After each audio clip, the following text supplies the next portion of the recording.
একের পর এক বিতর্কিত সিদ্ধান্ত। মালদ্বীপে অনুষ্ঠিত 4 জাতীয় টুর্নামেন্টে বাংলাদেশের দ্বিতীয় সারির অলিম্পিক দল মাঠের প্রতিপক্ষের পাশাপাশি লড়েছে বিতর্কিত রেফারিংয়ের বিরুদ্ধেও। টুর্নামেন্ট জুড়ে একের পর এক প্রশ্নবিদ্ধ সিদ্ধান্তে ক্ষোভ বাড়ছে খেলোয়াড় ও সমর্থকদের মধ্যে।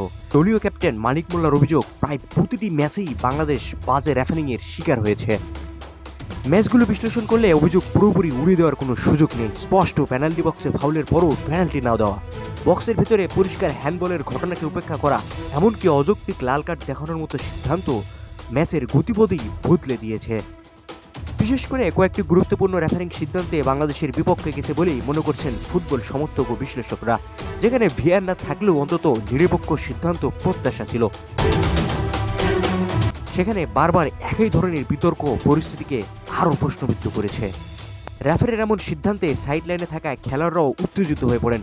মিরাজুল ইসলাম সহ বেশ কয়েকজন ফুটবলারের প্রতিক্রিয়া থেকে বোঝা গেছে দলটির ভেতরে ক্ষোভ কতটা তীব্র ছিল।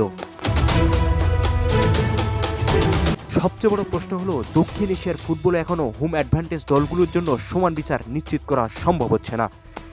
বাংলাদেশের পারফরমেন্স নিয়ে সমালোচনা থাকতেই পারে, কিন্তু মাঠে ন্যায্য রেফারিং না থাকলে কোনো দলই তাদের সেরাটা দিতে পারে না। ফুটবলে হার জিত থাকবে, ভুলও হবে, কিন্তু পুরো টুর্নামেন্ট জুড়েই একই দলের বিরুদ্ধে ধারাবাহিক বিতর্কিত সিদ্ধান্ত স্বাভাবিকভাবেই প্রশ্ন তুলে। এখন দেখার বিষয়, এসব ঘটনা নিয়ে সংশ্লিষ্ট কর্তৃপক্ষ কোনো ব্যাখ্যা দেয় কিনা।